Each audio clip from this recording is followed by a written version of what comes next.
You are tuned into another edition of Locked On Royals on the Locked On Podcast Network. I'm your host, Jack Johnson. I really don't think the Royals are that far off from building what the Arizona Diamondbacks have. I've also got some candidates to bounce back. And lastly, am I concerned about the Orioles picking up Tucker Davidson from the Royals roster? I'll tell you next on Locked On Royals. You are Locked On Royals, your daily Kansas City Royals podcast. Part of the Locked On Podcast Network, your team every day.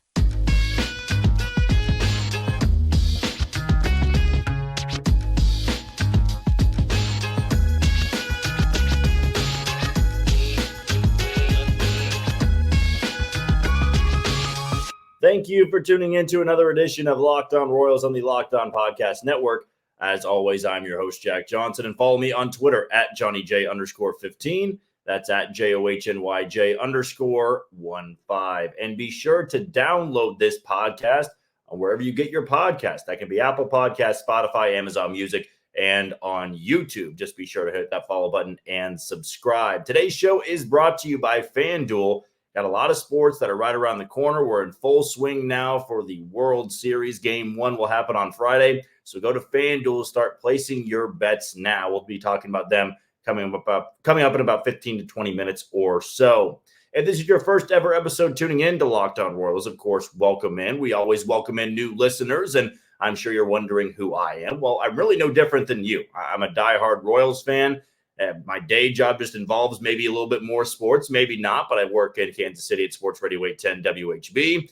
I also have a morning show on ESPN Kansas City Daily. Sports Radio 810, I've got a show once a week during the nighttime slot. So you ever want to check me out there, just go to their social media accounts, go to their podcasting pages, because it won't be hard to find my name there if you want to hear stuff other than the Kansas City Royals. But when you come here, when you want to listen to more Royals content, Royals thoughts, opinions, well, this is the place to come to on the Locked On Podcast Network. We try to keep it Royal-centric every single day. And if we do go off the tracks a little bit, we just want you to know that we're always trying to tie it back in to the Royals in somehow, some way, shape, or form.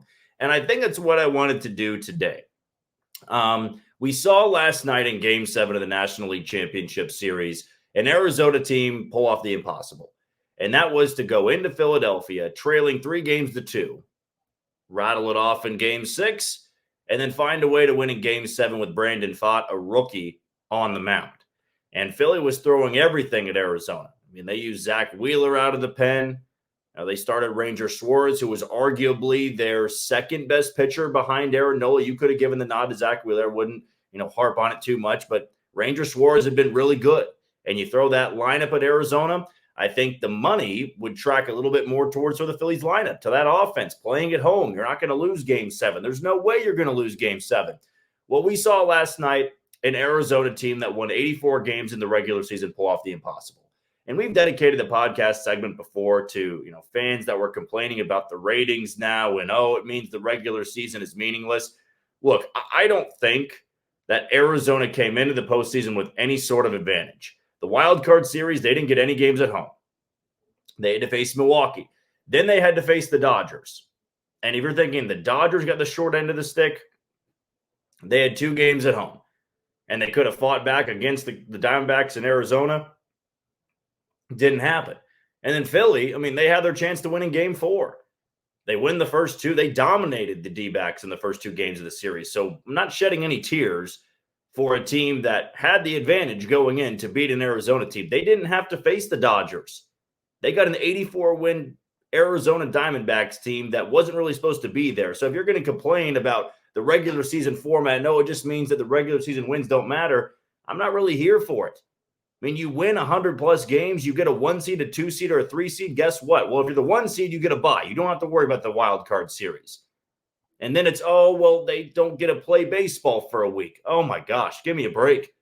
Seriously, give me a break about good teams getting a bye and that end up not being a good thing. Then you welcome on the wild card winner and get the first 2 games at home. Your ace is rested up.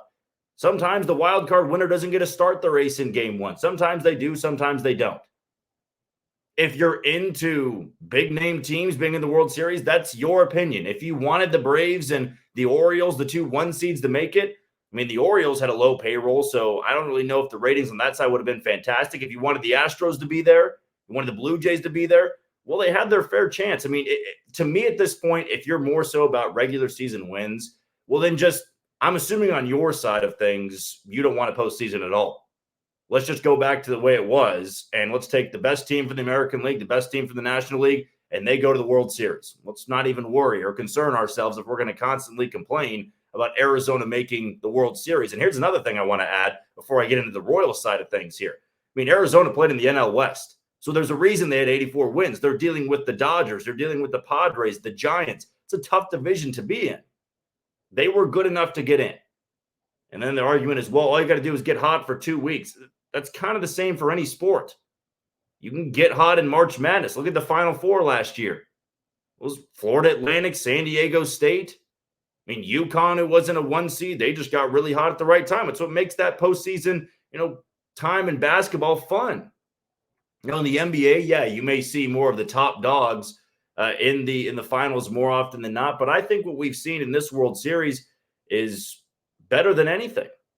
I'm Phillies and Astros. I'm a baseball fan, as we know by now. I enjoy watching those teams get to the World Series. I don't want to be told who's going to be the team over and over and over again. If it's the 1 seed versus the 1 seed, well, that's going to be pretty boring to me.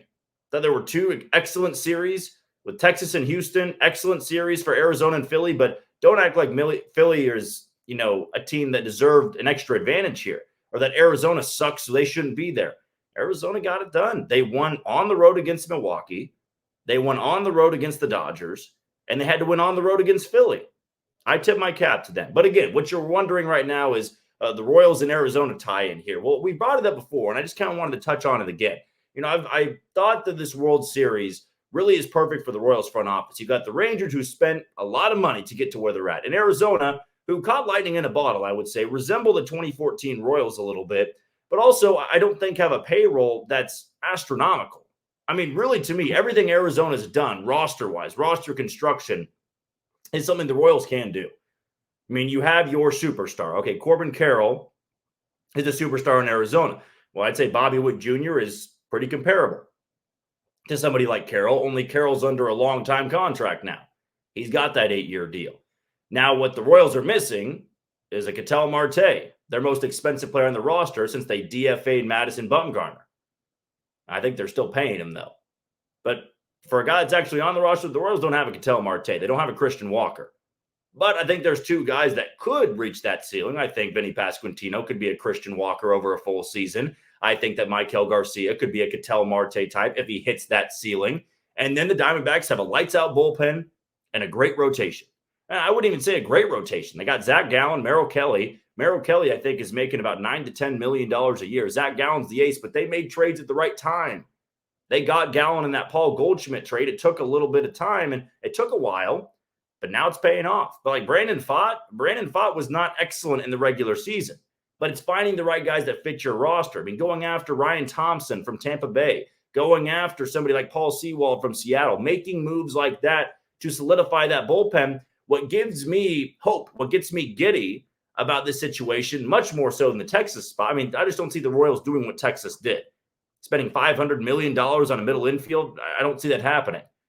Buying DeGrom, buying Scherzer. I know Scherzer was a trade, but taking on that contract, trading away prospects, getting a John Gray, getting an Eovaldi, getting an Andrew Heaney. I don't see that being the route for the Royals. But the Diamondbacks, whether it's sustainable or not, they were in the postseason. And they were built to win in the postseason. They've showed it by getting to the World Series. And to me, it gets me giddy because I'm not even going off the 110 loss and the 106 loss, comparing that. And that just means the Royals are going to be a World Series bound team in 2 years. It's not that. It's that you can find a way to build an 80-some win team and not be swept out of the playoffs. Like Miami was not built to win in the postseason. It showed when Philly stomped on them in the wild card series. They were erased pretty quickly. Arizona, they built it off bullpen, good pitching. And they just had a couple of stars that went together. What I loved about this outfield with Arizona, like Lourdes Gurriel is not somebody that I could see the Royals never getting. I don't think he fits the team, but that's not somebody like Marcus Semien. That's not somebody like Adolis Garcia, hitting on a jackpot. Like Alek Thomas in the outfield is kind of just like Kyle Isbell, a younger Kyle Isbell. Like the Diamondbacks could win with Alek Thomas out there. Jake McCarty, all those guys, they were young, good prospects for Arizona, but they built around Corbin Carroll, had a very good bullpen, didn't blow many games, and they just steadily increased their win total. They lost 110, then I think lost only 80-some games, 88 games maybe, and then this year had a winning record, got in. Whether you want to be pissed at them or not, they got in and beat teams that were tough to beat. The Brewers, Dodgers, and Phillies, of course, were all three teams that seemed unbeatable at the time. The only team they didn't face was Atlanta, and Philly beat Atlanta. So I tip my cap to them, and it makes me feel a little bit better. I'm not saying it's linear. It's going to be the exact same, but the Royals can look at that format and go, okay, let's work on building a bullpen. I guarantee you with a really good bullpen this year, the Royals are going to be far more competitive than they were this year. Bullpen alone, if they just spent money on the bullpen, you're looking at a much different team because I think they've got the talent that Arizona kind of resembles. Corbin Carroll, Bobby Witt Jr. I think Vinny Pasquantino can be a Christian Walker. Michael Garcia has got a ways to go to be Ketel Marte because of how good he is. But I think the ceiling's there. It's just something to watch here. And maybe Cole Reagans becomes the Zach Gallen of this rotation. There's some pieces in place. I just don't think they're that far off from where Arizona's roster is. That does not mean they're going to be in the World Series in 2 years. I just think in roster construction, everything Arizona did, it's doable with the right voices, the right mentality, and spending money the right way. But cool to see Arizona do it. I'm not one of those guys going to complain about one seeds getting a disadvantage. I don't see it. Arizona had to win. They got it done. Had to win on the road. They got it done. Congratulations to them getting to the World Series. Okay, the next thing we're going to dive into, I gave you my guys I think are going to regress this coming year. Now I got some guys I think are going to bounce back in 2024. I'll tell you who next on Locked On Royals. You are tuned to Locked On Royals on the Locked On Podcast Network. I'm your host, Jack Johnson. Now, before we dive into some bounce back candidates for 2024, I want to give a shout out to one of the title sponsors today in Jase Medical. Now, it doesn't matter if you're living on your own, you're living with somebody. It can be scary at times of thinking about the financials of getting care, health care, and having to worry about antibiotics. Maybe you be in the country, maybe you're not. There's scary situations that happen. For me, I'm renting a home right now, and I want to be sure that I've got all my financials figured out. But maybe one that I worry about the most is just, care, just having the medical care. If something goes wrong, I want to be sure that I can be taken care of. And with Jase Medical, they do take care of you. Now, modern medical care and treatment are important, but our global supply chains are fragile. Things like pandemics, natural disasters, and foreign travel may cut you off from the treatment that you need. Jase Medical is your solution. Just fill out their online form, and one of Jase Medical's board-certified physicians will review it to determine whether medications are safe and appropriate. Then Jase will send your prescriptions to one of their partner pharmacies where your order will be filled and mailed directly to your home. You can also send your physician a message for answers to treatment-related questions anytime. Everyone should be empowered to care for themselves and their loved ones during the unexpected. That's why Jase Medical offers the Jase case. Save more than $360 by getting these life-saving antibiotics with Jase Medical Plus, and an additional $20 off by using my code LOCKEDON at checkout on jasemedical.com. That's JASEmedical.com. It's going to be a long off season before we really can get back into the nitty-gritty details of workout plans that guys did in the off season, numbers they had in the Arizona Fall League. Maybe it was the Dominican Winter League, the Mexican Winter League, leagues across, the world, basically. We can break down numbers. There's no WBC to worry about. So you can take this trajectory of maybe guys ending the season, going into an off-season workout, and maybe make your own projections about who is going to actually bounce back, because the Royals do need a lot of guys to bounce back if this is going to be a competitive 2024, which I'm sure for a lot of Royals fans out there, a lot of Royals fans listening, you want to see these guys bounce back. I don't think that we get enjoyment getting hope for guys and then being let down time and time and time again. No, that's just no fun to watch the team when guys you're counting on, guys you're banking on, don't come through. Don't carry on with success from week to week. Inconsistency, I thought, was a major problem of this team. There were many. There were flaws all over this team. But inconsistency was probably the worst part of it, because they could be as good as winning 7 or 8 in a row, and whether those games were lucky or not, the bad was really bad. And that's what's going to be the difference for this team moving forward is when you're slumping, when you're struggling, how bad does it really get? And if it gets as bad as losing 3, 4, 5 in a row, I mean, that happens. That happens to the best teams out there. But if your losing streaks turn into 9, 10, 11 game losing streaks, those losing streaks happen in April. Or maybe you win one game, you lose 5 in a row, win 2 games, lose 7 in a row. You're losing series left and right. I mean, that inconsistency is going to derail a team. And that's going to derail you from being competitive in 2024. And I've highlighted guys that I think have to bounce back if this is going to be a fun team to watch in 2024. But one guy I feel pretty confident about, I'm sure that I've vocalized it on the podcast before, it's Brady Singer. And this rotation can't be good with a bad Brady Singer. It simply can't. You could go out there and sign an Aaron Nola. You could sign a Jordan Montgomery, the guys that really showcased in the postseason, drop a lot of money, drop a lot of coin on a guy like that, and you could have Cole Reagans. The rotation won't be good unless they get that third spot in Brady Singer solidified.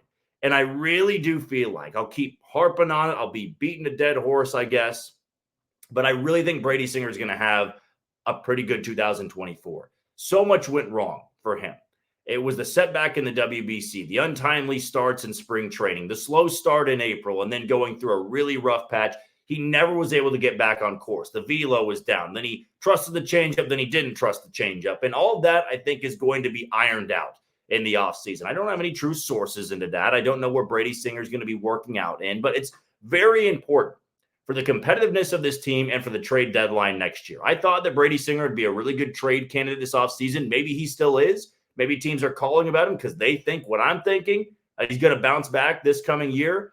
But I just feel like this rotation can't be good if he has another dud of a season. And if I had to place some money down, I would place some money down on him to have one of the better years of his career. Maybe not as good as 2022 because that was an incredible year for Brady Singer.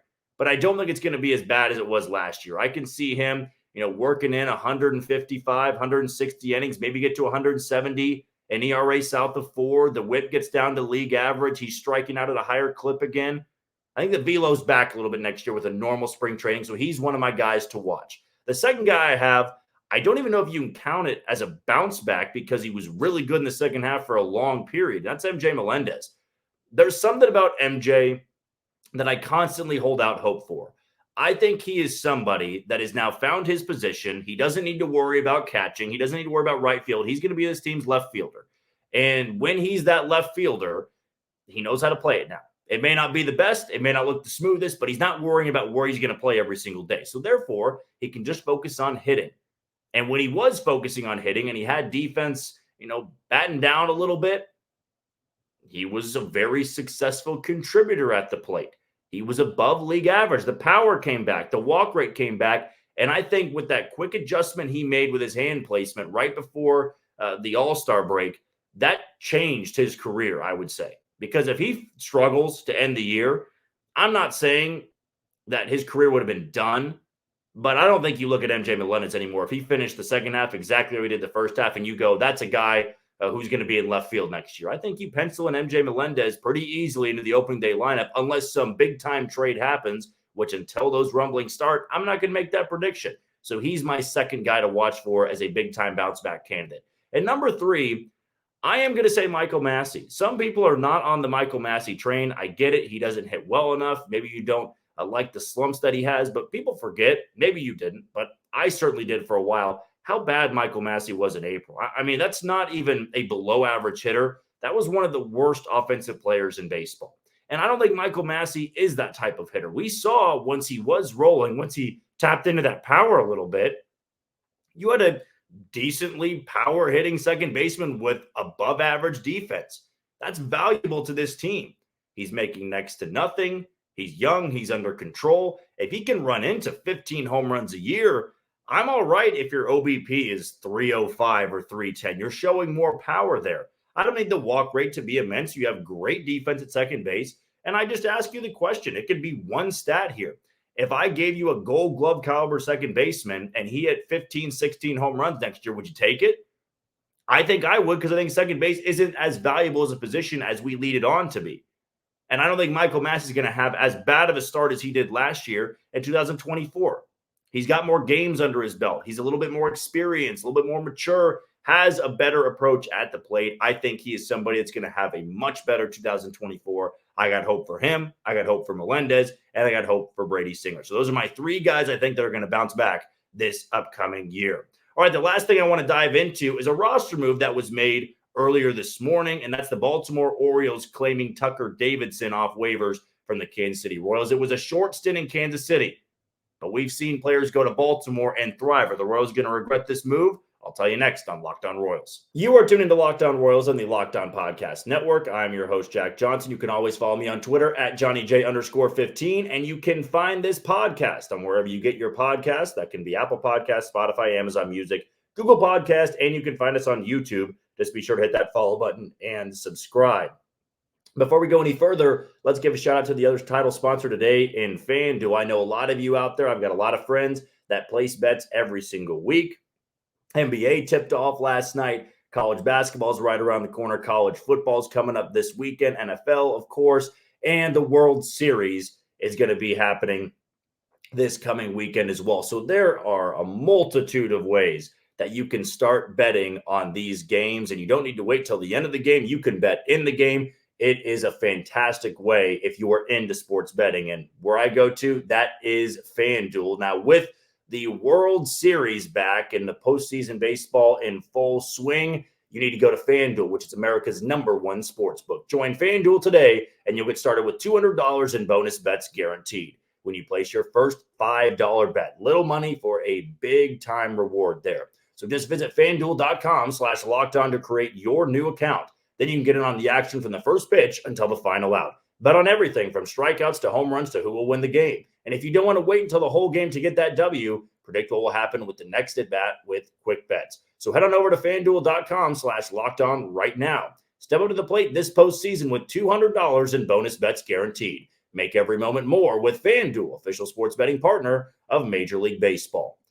There's always going to be these moves in the offseason that kind of fly under the radar. You'll forget who was claimed off waivers, a month from now. Until we hit the winter meeting, which is when our podcast total for the week is going to go from 5 to 3, which we're still going to be on edge, I would say, a little bit, because if the Royals make a big-time signing, big-time trade, we'll have an additional podcast episode that week if it really means we need to go into extra content.